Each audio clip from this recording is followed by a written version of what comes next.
16 minutos pasan de las 9 de la mañana, seguimos en Desayunos, vamos con la entrevista que les prometíamos. Ayer se presentó la síntesis de los encuentros por seguridad que impulsó en los últimos meses el Ministerio del Interior de cara a la conformación de un Plan Nacional de Seguridad Pública. En la presentación se dio a conocer que la cartera recibió 92 propuestas de 79 organizaciones sociales, partidos políticos y otras instituciones. A partir de allí se definieron 7 ejes divididos en 2 bloques. El primer bloque con homicidios, violencia de género, armas de fuego, narcotráfico, ciberdelitos. El segundo bloque con sistema de justicia y sistema de prevención. Vamos a tratar de entender qué fue lo que estuvo surgiendo allí, cómo sigue esto para adelante, y para eso recibimos al asesor del Ministerio del Interior, Emiliano Rogido. Bienvenido, ¿cómo te va? Bienvenido. Bienvenido. Bueno, gracias por venir. Expliquemos en concreto qué fue la instancia de ayer y en qué punto estamos de la elaboración de este Plan Nacional de Seguridad Pública. Bien, si me permiten, me gustaría darle un marco Sí, claro. a lo que pasó ayer, que fue el cierre de los encuentros por seguridad, como tú bien decías. En Uruguay venimos desde hace mucho tiempo con un problema de seguridad pública. Es la principal preocupación que tenemos los uruguayos, y la alternancia de los partidos en el gobierno no lo ha logrado resolver, a pesar de que todos los partidos de alguna forma intentan capitalizar electoralmente el malestar que naturalmente tiene la ciudadanía con la situación de violencia y criminalidad. Yo escuchaba recién a Mieres decir que no es normal hacer un plan el primer año de gobierno, y me parece que justamente necesitamos hacer algo por fuera de lo normal. Lo normal no alcanza, el funcionamiento normal de las instituciones no alcanza para revertir los problemas de seguridad pública. En alguna ocasión escuché, creo que alguien de Cabildo Abierto, hablar de la necesidad de una cirugía mayor. Necesitamos hacer algo complejo como una cirugía mayor. A mí no me termina de convencer la imagen, porque una cirugía es algo episódico, ¿no? Que uno entra a la sala de operaciones, empieza, termina y, bueno, aparentemente, si todo sale bien, la vida se encamina. Y esto va a requerir esfuerzos sostenidos en el tiempo. De forma que tenemos que hacer algo que es complejo, pero que al mismo tiempo requiere cierta continuidad. Necesitamos pasar de estar gobernados por los hechos, reaccionando a los problemas de coyuntura vinculados a la violencia y a la criminalidad, a gobernar los hechos de violencia y criminalidad, a torcerle el brazo a las curvas crónicas de larga data que son preocupantes en materia de distintos indicadores de violencia y criminalidad. Este cambio profundo que necesita el país, y que creo que todos los partidos están de acuerdo con que se necesita, requiere al menos 3 componentes: liderazgo político, recursos económicos y capacidad técnica. El liderazgo político lo estamos intentando apuntalar a partir de esta iniciativa, que incluye no solamente al Ministerio del Interior, sino a Presidencia de la República. Entendemos que la seguridad pública no es solamente un tema del Ministerio del Interior, por más que el Ministerio del Interior claramente es un actor fundamental, y es necesario articular con otras agencias del Estado, incluso con otras fuerzas vivas de la sociedad. Presidencia de la República tiene un rol importante en ese sentido, en la generación de alianzas y en la transversalidad, digamos, del Estado. En cuanto a los recursos económicos, más allá de las restricciones, la seguridad pública fue uno de los temas priorizados en el marco del presupuesto, e intentamos acompañar el refuerzo presupuestal con el apoyo de muchas agencias internacionales que nos acompañan, ¿sí? Tenemos hoy en día 6 agencias internacionales que son parte de este Plan Nacional de Seguridad Pública, y tenemos algunas más golpeándonos la puerta interesadas en embarcar en este proceso. Con eso está diciendo que los recursos que no aparecieron en el presupuesto, que es un tema sobre el que íbamos a conversar, eventualmente pueden llegar a aparecer de parte de estas agencias. Y ya están empezando a aparecer, porque de hecho en el último mes nosotros hablamos de un plan en movimiento. En el último mes se firmó un acuerdo con el BID por 25 millones de dólares para trabajar temas de formación policial, de fortalecimiento de la unidad de cibercrimen y de mejora del sistema penitenciario. En el último mes se firmó un préstamo con la CAF, una cooperación técnica con la CAF, para el programa Más Barrio, junto con el Ministerio de Vivienda, en áreas de alta incidencia de homicidios. Lo que se busca ahí es mejorar la convivencia y reducir los homicidios, no solamente brindar soluciones habitacionales. Y hace aproximadamente 2 meses también, fue todo muy reciente, se firmó un acuerdo con el BID y con la OEA, que por primera vez están trabajando de manera conjunta para apoyar al país en materia de control de armas de fuego y municiones. De manera que esperamos que esto continúe, pero es algo que ya empezó. ¿El sistema penitenciario quedaba incluido en alguno de estos? Sí, en el préstamo del BID, de 25 millones de dólares. Además, los refuerzos presupuestales que tiene el sistema penitenciario, ¿no? Y la tercera pata, que estaba mencionando para que una política sea exitosa, además del liderazgo político, la construcción de alianzas, además de los recursos económicos, sin lo cual no se puede hacer nada, es la capacidad técnica, que en esta área ha brillado por su ausencia históricamente en el país. Y acá, en esta administración, yo creo que hay un esfuerzo por fortalecer. A partir de la continuidad, por ejemplo, de Diego Sanjurjo, que es un experto en estos temas, a partir de, creo, de mi incorporación, que vengo de la academia, que me dedico a estudiar estos temas, a partir de la incorporación de la doctora Viña, que también es una especialista en sistema penitenciario, entre otros colegas que están intentando dar elementos técnicos. Estas tres patas tienen que funcionar de forma conjunta. Liderazgo político sin el resto es voluntarismo. Conocimiento técnico sin lo otro es tecnicismo y no tiene ninguna capacidad de transformar la realidad. Y recursos económicos mal guiados es pilfarro. De manera que... sea, yo de las tres patas ya empiezo a cuestionar. La primera, el liderazgo político. No he visto al presidente Orsi decir nada concreto sobre este tema. Para empezar. Bueno, el presidente Orsi está ambientando este Plan Nacional de Seguridad Pública. Es decir, le han preguntado sobre temas concretos y ha dado respuestas ambiguas. O sea, recuerdo una respuesta a un colega, creo que fue de acá, del propio canal, creo que fue el Canario de León, le preguntó ¿cómo puede ser posible que los líderes de la banda tengan celulares todavía en las cárceles? Y la respuesta fue, hay mucha tela para cortar. O sea, y así con muchos temas, respuestas es muy complejo, hay que analizarlo, en fin, no le he visto dar un mensaje concreto sobre este tema. Bueno, depende cómo mías el liderazgo político, ¿no? Imagínate que no me voy a poner a comentar los dichos seleccionados del yo presidente tampoco lo Orsi. tenía en la lista de preguntas, pero como será como una de las tres patas Estoy diciendo que en abstracto, si querés transformar la realidad, necesitas estas tres patas. Y yo creo que las tres están presentes. Bueno, yo digo que la primera no la estoy notando, por lo menos en el discurso público, que me parece importante. O sea, podría ser sin discurso público. Bien, el presidente Orsi es el que está ambientando estos cambios. Presidencia de la República es la que está liderando ese Plan Nacional de Seguridad Pública, que no es un plan del Ministerio del Interior. El presidente Orsi es el que armó todos estos equipos. El presidente Orsi es el que está convocando el diálogo, no solamente en el tema de seguridad pública. El presidente Orsi es el que priorizó la seguridad pública como uno de los temas clave de este periodo de gobierno. Da mensajes ambiguos sobre el tema. De acuerdo, o sea, las interpretaciones sobre los mensajes pueden variar. Yo lo que digo es, me estaba refiriendo a estos tres ejes de manera abstracta, como componentes necesarios para una transformación. Yo tengo una visión diferente en relación a lo que teníamos en relación a estos ejes y múltiples interpretaciones son legítimas en torno a esto. Lo que sí, no soy un comentarista de dichos puntuales del presidente Orsi. Entonces, estos tres componentes son clave y tienen que funcionar de manera conjunta. Y estamos apuntando a la construcción anormal para este país de un Plan Nacional de Seguridad Pública, ¿sí? Que no fue prometido como un buque insignia en la campaña electoral. No fue una promesa de campaña electoral. Y es algo que, como lo estamos haciendo, no se podría haber hecho antes de asumir el gobierno. ¿Qué ingredientes tiene este Plan Nacional de Seguridad Pública? Empezamos con una declaración de principios. Eso sí, es gratis, se podría haber hecho antes. Un documento que dice, este es el marco normativo desde el cual nosotros enfocamos el problema de la seguridad pública. Es público, está en el sitio web del Plan Nacional de Seguridad Pública. Seguimos con un diagnóstico robusto de los problemas de violencia y criminalidad. El país, hasta marzo, conocía solamente 5 indicadores de violencia y de criminalidad. Homicidios, violencia doméstica, abigeatos, rapiñas y hurtos. El problema de la violencia y criminalidad es mucho más complejo. Y mientras bajaban las denuncias de rapiñas y de hurtos, aumentaban por 22, por ejemplo, las denuncias de estafas. Y otros delitos, como las extorsiones, como los delitos vinculados al tráfico de estupefacientes. Sin un conocimiento de la realidad, ¿cómo podemos transformarlo? Entonces, ese diagnóstico no lo podríamos haber hecho antes.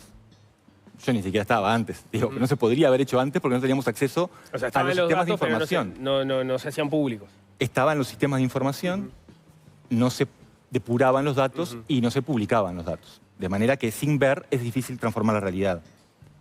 Convocamos a las agencias internacionales. Creamos el Consejo Internacional de Observación y Cooperación para que nos brinden asistencia técnica y financiera. Un partido en campaña electoral eso no lo puede hacer. Lo hace un gobierno, pedir apoyo de las agencias internacionales que hoy ven a Uruguay como un experimento, digamos, nos ven como un laboratorio de políticas públicas sumamente interesante para Uruguay y para la región y están acompañándonos en este proceso con la expectativa de que además lo que hagamos le sirva a la región. Nosotros no vamos a poder exportar nuestros resultados porque dependen de nuestras circunstancias, pero el proceso de trabajo, sí. Y están muy interesados en el proceso de trabajo que estamos planteando. Los encuentros por seguridad es la convocatoria a 79 instituciones, convocamos a más, vinieron 79. Cuando digo 79, digo además instituciones de nivel jerárquico 1. Por ejemplo, el Ministerio del Interior cuenta como una institución, pero del Ministerio del Interior fueron el INR, Policía Científica, la Dirección de Homicidios, Narcóticos, etc. Si contabilizamos nivel 2, tenemos más de 150 instituciones siendo parte de este proceso, que además fue increciendo. Esto no se podría haber hecho desde fuera del gobierno. Paralelo a los encuentros por seguridad, creamos una mesa de modernización policial. Más allá de que la policía participó de los encuentros por seguridad y en el diálogo con otros actores, por su importancia, creamos una mesa en paralelo interna para pensar, bueno, ¿qué policía tenemos? ¿Qué policía queremos? ¿Y cómo podemos llegar? Y se definieron ahí 4 ejes de trabajo para pensar, para modernizar a la policía, que incluyen temas de formación, que incluyen temas de inteligencia, de aprovechar mejor los sistemas de información que la policía tiene y que funcionan como... Es un archipiélago de sistemas de información. Por ejemplo, la identificación de grupos criminales que tiene homicidios no coincide necesariamente con la que tiene narcóticos. Necesitamos que los sistemas de información dialoguen y se tomen decisiones en base a esa información. Se trabaja en la operativa policial, por ejemplo, cuál es el rol de la comisaría, cuál es el rol del PADO, cuál es el rol del PECOP, y en la gobernanza. ¿Cómo hacemos para definir canales institucionales universalistas, claros, para, entre otras cosas, hacer una carrera policial? ¿Cuál es el estado hoy de la inteligencia policial?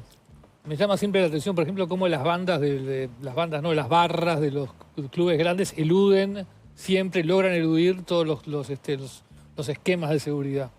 Bueno, ahí tenemos un gran desafío. Nosotros estamos apuntando a un modelo policial que se llama ILP, por su sigla en inglés, pero que es guiado por la inteligencia. Como te decía, se han hecho avances, más o menos de forma permanente a lo largo del tiempo, pero lo que necesitamos ahora es, para empezar, conectar los puntos de los sistemas de información, que son islotes dentro del ministerio, y por otra parte transformar esa información de manera centralizada en entregables claros para que lleguen a la punta de la línea. O sea, al de la comisaría, que le diga, esto es lo que vos tenés que hacer para abordar este delito, este delito, este delito. Hoy no llegan los insumos de inteligencia.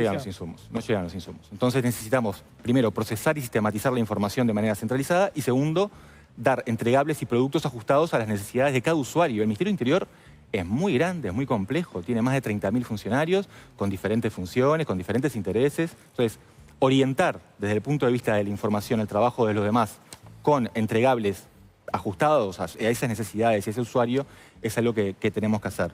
Tengo, perdóname, una duda, como para poder empezar a ver todo este tema con algunos ejemplos concretos, capaz que la duda que se me genera es cómo se resuelve. En el documento que ustedes presentan aparecen los consensos del plan de seguridad y los disensos. Entonces, por ejemplo, cuando vemos la parte de homicidios dice, entre los consensos, el control de armas es esencial. Pero cuando vamos a armas de fuego y municiones, entre los disensos persiste el desacuerdo sobre fijar límites a la cantidad de armas por persona. Sí, el tema, ¿Cómo se resuelve el consenso y el disenso? Porque son contradictorios de alguna manera. Claro, no, imagínate que participaron una pluralidad de instituciones. En particular, de las armas me parece buenísimo, problema. porque además fue la mesa, para mí, a mi entender, más interesante. Porque cuando trabajamos sobre homicidios, nadie está a favor del homicidio. Tenemos diferentes enfoques, diferentes roles, sociedad civil, instituciones, etc. Pero con armas de fuego sí. Y de hecho participó Julio Lestido, entre otros, importadores de armas, coleccionistas, etc. Y hay gente a favor de las armas. Entonces, las discusiones así fueron muy interesantes. Dentro de estas 92 propuestas hay solapamientos, porque las instituciones no se pusieron a trabajar todas en conjunto para armar propuestas, cada una propuso lo que le pareció. Y hay incluso antagonismos, o sea, propuestas que apuntan en sentido contrario hacia un mismo problema. De manera que es imposible, no es deseable hacer estas 92 propuestas. No lo vamos a hacer. Y desde el principio intentamos gobernar las expectativas con responsabilidad y dijimos, esto no es un cogobierno. El gobierno tiene el derecho y el deber de gobernar, no lo va a transferir, fue legítimamente otorgado por las urnas, pero lo va a hacer movilizando los recursos que tenemos y escuchando a la gente que tiene algo para aportar. Y esta gente, todas estas personas que hicieron propuestas, y efectivamente está la prueba ahí, tienen algo para aportar. Ahora, la decisión va a ser técnica primero y política después. Y el último punto que les quería mencionar, y que no se podría haber hecho antes, y que nunca se hizo en este país, lo suele hacer el gobierno inglés desde hace algunos años, son revisiones rápidas de literatura. Estamos terminando ahora este mes una revisión de más de 200 metaanálisis y revisiones sistemáticas en torno a los 7 ejes del plan, que van a ser uno de los componentes para el plan. Nosotros queremos que el plan combine el conocimiento local lo que tienen los actores locales para aportar, ¿sí? En términos de ideas, de recursos, etcétera, y la literatura científica internacional, que ha funcionado en otras partes. Esto es fundamental porque tenemos que ajustar lo que funcionó en otras partes a la realidad del país. La transferencia de políticas, lo que se denomina transferencia de políticas, no se da así nomás. Se necesita una adaptación. Y además necesitamos movilizar a los operadores, que son los que van a estar en la sala de máquinas después, aplicando las medidas. Pero estamos haciendo el trabajo en paralelo de revisar la literatura científica, que funciona y que no funciona. Claro, lo que funciona y no funciona, la mayor parte de la evidencia proviene del norte global, de Estados Unidos y de Europa. Tenemos que hacer un esfuerzo por contextualizar. No podemos reinventar la rueda, pero tampoco copiar, porque tenemos contextos sociales, culturales, criminales muy diferentes. Y por otro lado, tratar de construir alianzas para no solamente hacer un scouting de ideas, que fue lo que hicimos en los encuentros por seguridad, y de propuestas, más allá de las ideas, son propuestas estructuradas, que no dicen solamente en una viñeta una idea que se me ocurrió y está buena porque lo dije yo. Lo que dicen las propuestas, hay una ficha que ustedes pueden ver en el documento, es qué hay que hacer para tal objetivo, quién lo tiene que hacer, dónde se tiene que hacer, cuánto cuesta. O sea, hay un conjunto de informaciones mínimas que nosotros, no hay que hacer tampoco un MBA en proyectos, ¿no? Pero un conjunto de informaciones mínimas que nosotros exigimos a los participantes que elaboraran al momento de presentar una propuesta escrita. Y eso lo logramos con éxito en 92 oportunidades. Cuando, a propósito de eso, grosso modo, ¿quiénes participaron o quiénes no participaron de esto de envío de las propuestas? Escuchaba a Natalia Ugal en la Diaria Radio hace un par de días diciendo, bueno, el Partido Nacional, por ejemplo, presentó propuestas públicamente, pero no las presentó como de parte de los encuentros. ¿Podés explicar cómo se dio eso? Claro, ahí está lo que definimos como propuesta. Nosotros, el gobierno se dio un tiempo, un lugar y un método de trabajo. Todo esto público, todo esto auditable. Cada reunión que nosotros hicimos tenía un objetivo, cada reunión tenía una metodología, unas preguntas que llevaban a ese objetivo. Cada reunión que nosotros hicimos tiene una relatoría que ustedes, los periodistas, que los ciudadanos pueden consultar en el sitio web del Plan Nacional de Seguridad Pública. Y al final de este proceso, que implicó 37 reuniones de trabajo, elaboramos este documento de síntesis, que intenta resumir en algo más de 100 páginas, 150 horas de discusión con muchísimos actores, ¿sí? Entonces, una propuesta es una propuesta escrita y estructurada, que estuvo al alcance de la sociedad civil, que estuvo al alcance de las agencias públicas de diferentes características, que estuvo al alcance de los partidos políticos que también presentaron en algunos casos propuestas. El Partido Nacional no presentó una propuesta estructurada. De hecho, los actores de los que uno a priori esperaría de pronto más propuestas, tradicionalmente de quien uno espera más, es de los partidos políticos y de la academia. La academia tampoco lo hizo. Ambos lo hicieron en muy menor medida que el resto de los actores. ¿Y eso da cuenta de qué? No, bueno, eso queda a la interpretación de cada uno. Pero simplemente es una señal extraña que de los partidos políticos y de la academia no hayan llegado la cantidad de propuestas que ustedes esperaban. Es algo que llamó la atención. En contrapartida, llamó la atención muy gratamente que la sociedad civil organizada, que no tiene financiamiento estable, abordó con muchísimo compromiso el trabajo, se tomó el trabajo de presentar muchas propuestas y la mayor parte de las propuestas vinieron de agencias públicas. ¿Y qué te dicen tus colegas? O sea, vos ahora estás en un rol político, pero estabas en la academia hasta antes de ayer. Sí. Me imagino que tenés redes aquí en Uruguay que trabajan sobre esos temas. ¿Qué te responden a la hora de decir, bueno, no, en realidad la academia que trabaja sobre estos asuntos, ya sea de la Universidad de la República, ya sea de las universidades privadas, bueno, a la hora de presentar las propuestas concretas para este proyecto que está llevando adelante el gobierno, pero que busca políticas de Estado, no vamos a presentar. Yo no hice un sondeo sobre ese tema porque estoy muy ocupado trabajando en otras cosas. Me interesaría saber. Creo que tengo mis hipótesis. Es una comunidad académica muy chica la que tenemos. Buena parte de los académicos que trabajan en este tema, que tienen capacidad de hacer propuestas, porque las propuestas no son de los que quieren solamente, son de los que pueden cumplir con este requisito mínimo de informaciones y tomarse el trabajo y tener la generosidad, ¿no? Yo creo que buena parte de las personas que tienen ese perfil están hoy trabajando como consultores o involucrados de alguna forma en este Plan Nacional de Seguridad Pública. Y más allá de eso, bueno, habrán otras explicaciones, pero no me he detenido sobre eso. Ahora en enero, un segundito. En enero van a presentar la propuesta política y hay un punto que es la validación social. ¿Qué significa concretamente? Bien, nosotros en este momento estamos en una etapa de juntar la evidencia científica, juntar estas propuestas de los aportes por seguridad, lo que surgió de la mesa también de modernización policial. Abrimos una plataforma de participación ciudadana digital para que cualquier ciudadano, no necesariamente a representación de la institución, pudiera hacer sus aportes. Entonces tenemos un montón de insumos valiosos sobre la mesa que tenemos que procesar técnicamente, ¿sí? Eso es lo que yo voy a hacer ahora en las primeras semanas de enero. Luego de eso, nosotros vamos a estar en una instancia política, donde el liderazgo político va a aparecer nuevamente, porque nos vamos a reunir con el presidente Orsi y con el ministro Carlos Negro, y vamos a pasar de la propuesta técnica, que es la propuesta de lo deseable, de acuerdo a los problemas de Uruguay y a todo este trabajo que estamos haciendo, a lo posible, que es el trabajo de la política. Es decir, bueno, dadas las restricciones económicas, dadas las restricciones políticas, normativas o de diferente naturaleza, del 100% de cosas que propones vamos a hacer este 75%. Naturalmente, eso va a pasar. Esa va a ser el primer borrador del plan. Y como nosotros dijimos que esto no se iba a someter a votación, que no iba a ser un cogobierno, pero confiamos en el carácter democrático de este proceso, nos comprometimos desde el primer momento a someter ese primer borrador a la mirada crítica de todas las instituciones que participaron de los encuentros por seguridad. Entonces, ellos son los primeros en conocer el borrador del Plan Nacional de Seguridad Pública y ellos van a tener la posibilidad de decir, con esta medida en concreto, yo no estoy de acuerdo y por qué. Y eso va a estar en el anexo del plan. Eso lo vamos a publicar junto con el plan. Porque nosotros estamos convencidos que los consensos son bienvenidos, pero el disenso, cuando es de calidad, nos ayuda a caminar, nos ayuda a aprender. Y ayuda mucho en este tema dejar sentadas las posiciones de cada uno, porque lo que uno ve es que hay mucho contorsionismo de personas que eran muy sensatas cuando estaban de un lado del mostrador del gobierno o la oposición y cambian de rol. Entonces, dejemos por escrito nuestras posiciones, revisemos nuestras hipótesis en el futuro, ¿sí? Seamos transparentes con la ciudadanía en este tema que es de principal preocupación, reconozcamos las diferencias, pero tomémonos el trabajo, no digamos este plan no sirve para nada.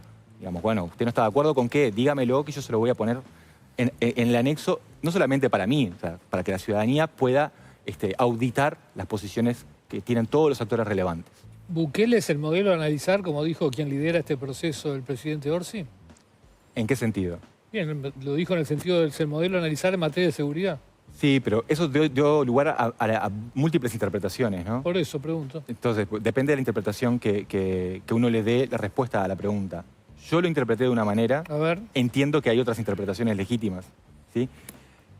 Yo interpreté que el presidente Orsi dijo que el modelo Bukele es un caso a analizar justamente para llamar la atención sobre la importancia que tiene la seguridad pública y atender los problemas de seguridad pública y los costos que puede llegar a tener en caso de no hacerlo. O sea, en El Salvador tenemos una sociedad que apoya un estado de excepción de hace mucho tiempo, que no hayan garantías de debido proceso, o sea, el abandono del Estado de Derecho. Y apoyar eso, que a nosotros nos suena terrible, sobre cierta base de opinión pública favorable o de legitimidad social, es muy preocupante. Y eso pasa cuando los problemas de fondo, ¿sí? No el chisporroteo político, el chapoteo, sino cuando los problemas de fondo no se resuelven. En El Salvador vemos una sociedad que estaba devastada, primero por las guerras civiles, luego por la violencia y la criminalidad producto del trabajo con las pandillas, y que estaba dispuesta a todo para salir de esa situación. Yo creo que el presidente Orsi hizo un llamado de atención sobre la necesidad de cambiemos la pisada sobre esto, tenemos que tomarnos en serio esto porque con esto se nos va las instituciones, el Estado de Derecho, la cohesión social, incluso se nos puede ir el desarrollo económico, porque la gente a la hora de invertir o el propio turismo depende de la situación de seguridad. ¿Y qué tan lejos estamos o qué tan cerca? No, creo que estamos lejísimos. Creo que estamos lejísimos. Justamente, creo que podemos apostar nosotros a fortalezas institucionales. Es una maravilla, más allá de la dramaturgia política, ¿sí? Es una maravilla que en Uruguay, y es la envidia de muchos países de la región, podamos sentar a todos los partidos alrededor de una mesa a trabajar en torno a una causa nacional como es la seguridad pública. ¿Y qué dijeron o cómo recibieron las agencias internacionales a las cuales Uruguay le está pidiendo dinero y colaboración justamente? Las declaraciones del presidente con la múltiple variedad de interpretaciones que cabían en lo que dijo. Yo creo que lo que está haciendo el gobierno de Uruguay se está juzgando por los pasos que da, más allá de una interpretación. No hubo preocupación de parte de las agencias sobre eso. Para nada, porque hay un rumbo claro en materia de seguridad pública. Se está trabajando, por un lado, en atender a la coyuntura a través de los operativos policiales, el refuerzo tecnológico, el fortalecimiento de la policía en general, como se ha hecho hasta ahora, y pensar en un plan de mediano y largo plazo que no es un plan cualquiera, que es un plan que tiene toda la seriedad y todos los componentes que yo les he mencionado antes. Y esto hecho así, en la región, no existe. no existió. Hay muchos planes de los nacionales en los países de la región. Ninguno se ha hecho de esta manera y las agencias están muy entusiasmadas y muy comprometidas, no con elaborar un documento, porque el objetivo no es elaborar un documento, el objetivo es transformar la realidad con una visión proyectiva a 10 años, porque muchos de los desafíos que tenemos en seguridad pública no se van a resolver hoy o mañana, ni en este periodo de gobierno, lamento decirlo. El sistema penitenciario que nosotros necesitamos no va a surgir en este periodo de gobierno. Esperamos dar pasos decisivos para mejorar la situación, pero es algo que el país le va a llevar seguramente una década, así como muchos otros desafíos que requieren sostener esfuerzos en el tiempo. Y sobre los partidos políticos, yo les quiero decir, es muy distinto el ambiente de trabajo, puertas adentro, el nivel de consenso que hay, con legítimas y esperables diferencias, que hubo en los encuentros por seguridad, de lo que uno ve en la prensa. Entonces, es que no todo lo que aparece en la tele es verdad, o por lo menos hay verdades paralelas, en este incentivos caso no es paralelos. son los actores que en todo caso tienen actitudes distintas en los encuentros para que nada después públicamente. estoy jugando a los periodistas, pero es importante que la ciudadanía sepa también ¿sí? de que cuando hay casos terribles como lo de Mónica Ferrero, cuando hay una convocatoria a trabajar, los partidos comparecen, que eso no es normal en la región, que eso abriga una esperanza de que se pueda trabajar de una manera más madura, más seria y más allá de los incentivos y el oportunismo electoral del momento y la búsqueda de la portada fácil. Emiliano Rogido, muchas gracias por estos minutos. Muchas Gracias, muy amable. Gracias. Hacemos un corte, al regreso vamos a estar recibiendo al economista Manuel Albaladejo, vamos a estar conversando a propósito del Fondo de